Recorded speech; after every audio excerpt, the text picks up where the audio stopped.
So where's the passion? You know where it is? In the newest person in your organization. Because you know how that's how they look. They come to work every day and this is how they look. I'm like so excited.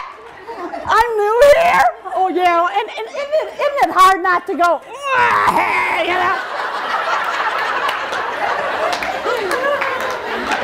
I remember when I looked like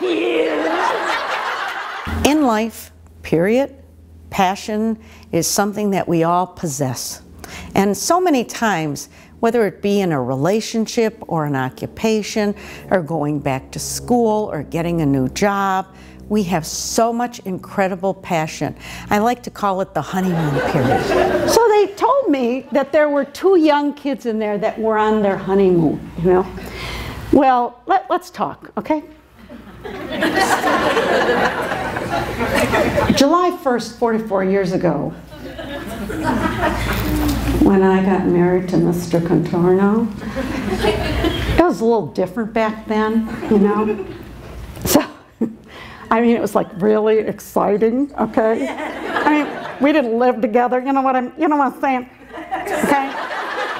And then all of a sudden, within what, a month or 2, that passion wanes because of the situations that we get ourselves into. 44 years later, you're home! Right?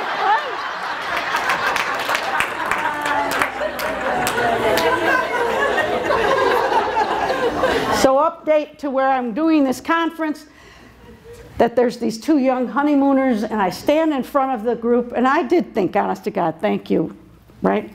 Well, here, I couldn't speak because there they were. Oh my, they were Googling at each other, you know, this is how they looked, okay? And consequently, I believe that it's important for people to get a little spark and get that passion going. And so we need to learn how to plug into the energy and not zap it from people.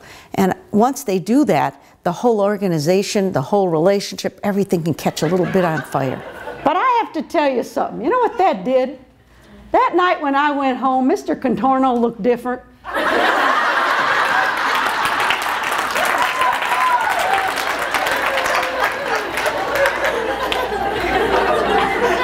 Works outside, and we do live in Marana. And so when he comes home, he's stanky. I'm sorry, he's stanky. And he comes through the garage, through the kitchen, and this is how he looks, 44 years, right? Right? So that night, I was making dinner, and as he came through, I said, "Hey, big guy." And he went.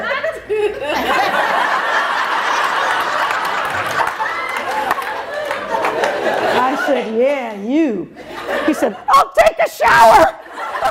I once remember speaking to a men's group, and someone came up to me and said, "Does this work for women?" And I thought it was humorous because usually I speak to women's groups. So I realized at that point that the age, whether it be high school students or men, women, socioeconomic situations, everybody really could use this lesson because of its mere simplicity. Do you know, it's interesting because the #1 motivator, #1, appreciation. Someone saying thank you. Someone saying, "I appreciate what you did." Well, they should have known. Well, see, no, they're not mind readers. You know, I've gone through that with my dear husband. God bless him. Sometimes you have to look at everything with a little bit of comedy. And through that comedy is lessons that they can learn. But he would come home from work, God bless him, and go and sit in his appropriately named lazy boy. Meanwhile, I would go look at him. You know, he'd go sit there, and I'd go in from the kitchen, and I'd look at him, and I'd say, "Look at him sitting there. You know what he's thinking? I didn't do anything all day." And then I'd go back, and then I'd go back and look at him. "Oh, now he's thinking I'm not making dinner." And you know what I realized? I was giving him too much credit. He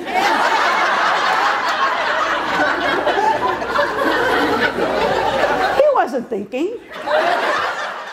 I have also developed something called a mock interview. So when I come in, I let them know that I did this interview, and it's quite comical, and people kind of relax, and then by taking off my wonderful robe and into the cheerleading outfit, it really, really gets their attention, trust me.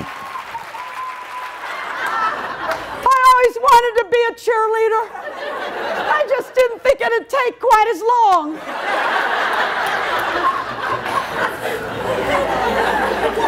We're going to open up with a story about positive and negative.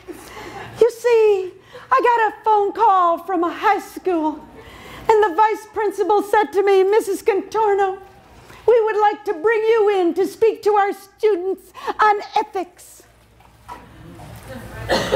I said, "Ethics?" "Yes, ethics." I said, "I do not speak on ethics." He said, "We know, but the gentleman who does is so dull that the kids are going to eat him up and spit him out. We figure we'll get you up there and they'll be in shock. And when they have their mouths open, and we'll jam the dull guy up there." But humor, there's just such a lack of laughter in the world anymore. And I really believe that once I can give them that gift, while they're laughing, they can learn. I said, "Okay, I'll do it." And we did it, freshmen, sophomore, juniors, seniors. I get up with my freshmen. I take off my robe. They were down with it. I mean, they handled it. I was like, "All right, the old mama's okay, you know?"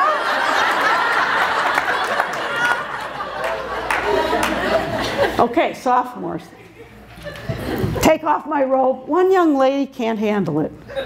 So she yells, "You go, Grandma!" I viewed that as a negative. Now, I know I'm a grandma and all that, but you don't want to look like a grandma, so I'm going on and on in my mind. Well, that was kind of negative, and da-da-da-da. Finally, my assistant Nancy comes up to help me get things, and I said, "Did you hear her?" And she looks up at me and says, "You are a grandma. You're okay." I said, "But didn't you kind of think that was a negative?" She said, "Honey, you're okay. Are you wearing your cheerleading panties?"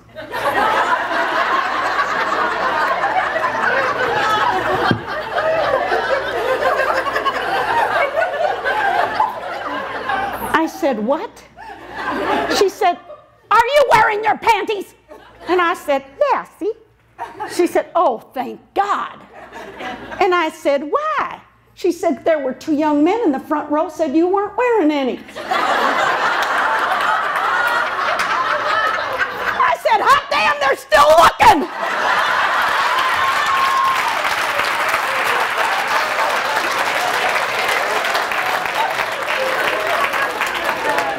Ladies and gentlemen, there will always be negatives. But don't worry, because right around the corner is coming a positive. You betcha.